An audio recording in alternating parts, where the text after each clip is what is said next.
And my next point, guys, is business intelligence. Again, a very, very unsexy header there.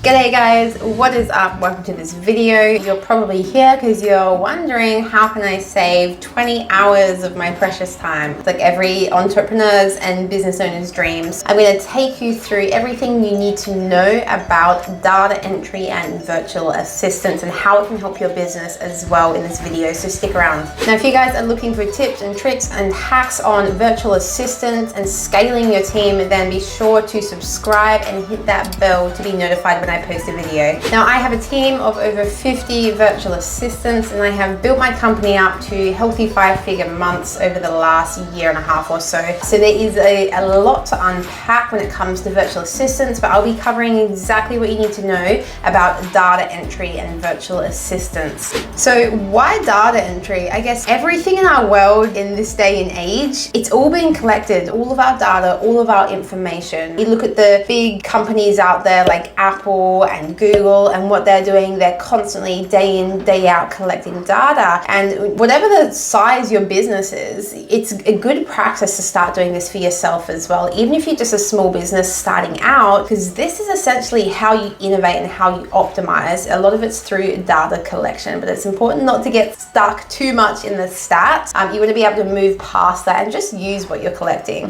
There are entire industries that are dedicated to this, like search engines and social media, and such highly repetitive tasks are really, it makes it ideal for outsourcing this type of thing. So how can small to medium-sized businesses really benefit from data entry and using a VA to help assist with this data entry? So as a startup or an entrepreneur, your primary objective really should be to be looking at those digital marketing strategies, getting yourself out there, getting appointments booked, right? So you can get that traction, get that momentum. And additionally, you should be looking at ways to cut operational costs. So doing data entry yourself or getting it done in-house isn't really going to be financially savvy for you to do, especially when you can hire it out to a virtual assistant to do. And for this type of role with a virtual assistant, you could be looking at anywhere between like $4 and $8 if you're hiring remotely, say from the Philippines. So a data entry virtual assistant,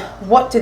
They are a remote worker that enters data into your CRM or your back-end system. Now I'm going to go through with you guys and tell you what are the benefits of actually doing this. So the first benefit here, guys, is monitoring your business's performance. That's really important. Sometimes that people just go hammer and tong, trying all these different strategies, trying out all this different stuff, and it's like, well, maybe you don't need a myriad of different strategies. Maybe you're just doing the one of these strategies wrong, and if you tweaked it, and if you went back and you looked at it, you could tweak it and get some better results from it. Optimizing. We can't make our businesses better and we can't optimize if we're not looking back at the results and analyzing. This is all about monitoring your business's performance. So accounting, for example, this is one of the oldest and longest ways of knowing how to monitor their business is looking at their numbers. They say, if you don't know your numbers, you don't know your business. So accounting, that's a really integral part of any business, and you have entire careers made out of this, accountants and bookkeepers and whatnot. So that is one form of data entry. And this information ultimately lets you know how profitable your business is, what's working in your business and what's not working. What are your overheads? What are your liabilities? Where should you be investing perhaps more time or perhaps more money? Those are the types of things that you can really be filtering through and getting to the nitty-gritty of it. And it's going to help you to make better decisions, which is one of my next points. So this follows into my next point, which is all about improving your processes. So I kind of covered that a little bit on that last bit there, but essentially what we want to be doing is we want to be streamlining things and trying to automate and outsource and delegate where we can. And you can do that through, if you are collecting data. And it doesn't, like, collecting data, it sounds like pretty stiff and stagnant. It's not very sexy, right? But that is essentially what it is, and that's what's going to help you to improve your processes and to get bigger and better. Once you have your systems and your processes in place, then it all comes down to making them better. And that's how smaller companies get to make more impact. So a lot of the time you might be thinking, well, how can I tell if this process is working? You're just going to get a gut feeling, or you're going to know. But if you don't have that, then this is what the data collection is for. It's looking back and seeing, okay, what's working, what's not working, looking at these numbers. Okay, I've been using this message. For example, if you're doing some of your own digital marketing, and let's say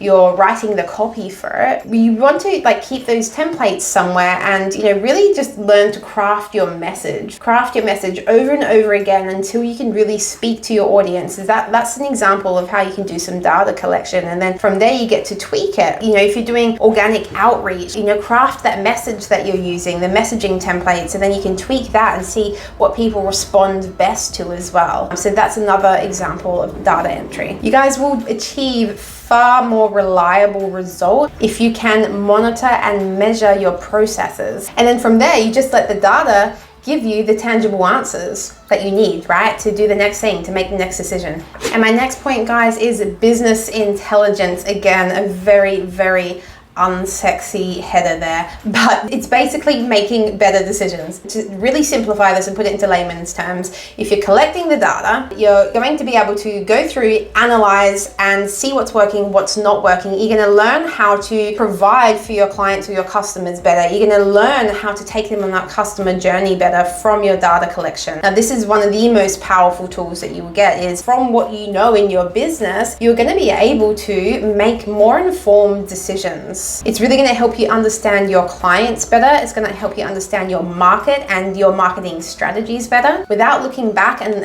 analyzing your results now and then, it's kind of like the blind leading the blind. Especially if you have a team, if you don't know where you're headed based on results and analytics, it's going to be a little bit tricky to know, okay, what's the next angle we should take. And that's where data collection, if done right, can really come in handy. So what types of data collection is there? So for bigger businesses, it's really going to help them to create their next product, essentially. So really to optimize their previous services and products, and then create the next big thing. So for smaller to medium-sized businesses, you're going to take a slightly different angle. And a good place for you guys to start is to write a list of all the current data collection or data entry processes that you have in your business right now. A good place to start would be like accounting and the bookkeeping, for example, when you're invoicing your clients, writing those processes down and then getting really, really clear on what it is. An example here is writing a job post. For me in my company, I have a virtual assistant and recruitment agency. I have a full-time recruiting team on. So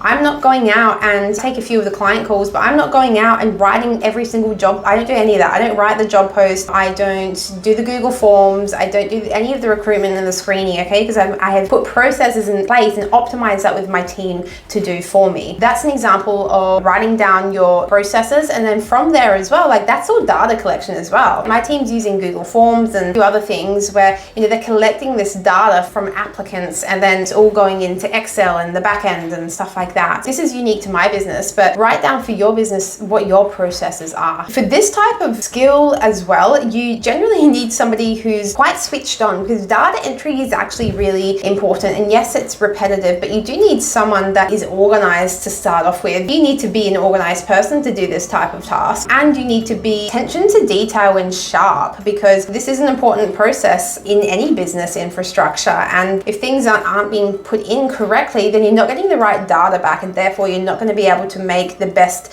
informed decision for your business. Whoever you are considering to do this virtual assistant data entry position, you want to be making sure that they're sharp, they're switched on, and you don't have to be super techie for this, but you need to know the basics, like to have online virtual skills for this. Another example here of data entry tasks is perhaps customer service tickets. So if you've got a website which a bunch of traffic is coming through and they're giving you all these customer support tickets, or they're filling out all these forms, then you want to have somebody on the back end who's looking at that, and they can help categorize it for you. If it's a digital marketer, for example, you can say, okay, we've got 50 people that have put in a ticket for SEO services, and we have 20 that are looking for social media management or something like that. And then you can kind of it's like the 80-20 rule, Pareto's law. You want to be putting in the 20% of what gives you 80% of the results. So what's giving you 80% of the results? And that's where you can really hone in and start to optimize, and maybe even niche down as well. And another quite common one here is just admin tasks, administrative tasks, day-to-day stuff that's happening in business all the time. This is part of the operations. What are some of the the admin tasks that you're currently caught up doing and you don't like doing, and it's sucking the juice out of you.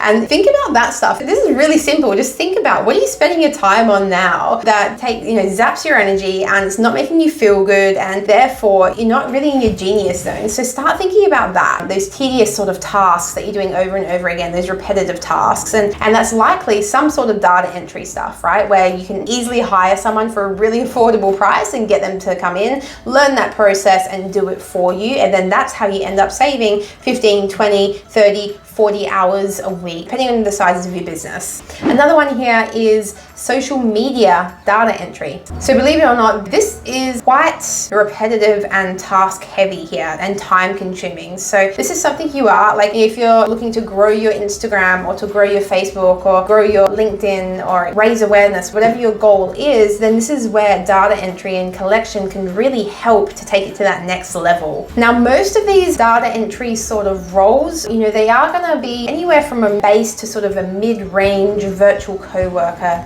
role. In my company, we have base, mid, and pro. And so pro level is going to be really kind of specialized. A social media analyst, I would consider a pro level. And so those rates are different there. It depends on the complexity of the task. And if it is something that's really trainable and it is repetitive, then you can get away with the base and the mid rate as well. It just comes down to what level of skill and expertise you need this person to have to fulfill it efficiently. I've spoken into the generalist roles and the specialist roles, and that's going to come down to you and the level of responsibility that you want to offhand. So start thinking about that. What level of responsibility do you need to offload, and what tasks are you looking to delegate? And then you can start to get some answers there of who you can choose to help you with your data entry and collection. I'd love to know, guys, what type of data collection or data entry role are you looking into? Let me know in the comments below. And if you're not sure, I will leave the link to my delegation cheat sheet, and that's got a whole list of stuff that you can look through and really start to create those back-end systems for your business. Now, why should you guys outsource this? Well, simply it just comes down to, if you value your time and your genius zone and your expertise, then these things are repetitive. Think about how you value your time and what would you charge your clients. Are you charging them $50, $100 an hour, $1,000 an hour? And how long is it taking you to do these tasks? If it's taking you 10 hours, that could be $500 or $10,000 of your time, where you could outsource it to someone. You might do it for $5 or $10 or whatever it is. So think about the value cost as well, because these things that are repetitive, it's not worth your time spending your precious hours doing these things. And like I mentioned as well, it is repetitive and there are really cost-effective solutions there. So these are my reasons as to why this should absolutely be one of the things that you outsource, and outsource fast. So now you guys know all about data entry VAs and what some of the things are that you can task and delegate to VAs in this role, and you know a little bit about the specialist roles and the differences there. If you're keen to know a little bit more about my insider hacks to back-end building, team building, delegation, then you're more than welcome to join my free community. I will put the link below to that. And be sure to check out my last video, which is my ultimate list of virtual assistant skills for 2021. Again, thank you so much for your time, guys. If you did like this video, please give me a thumbs up and be sure to subscribe, and I will see you on the next one. Ciao!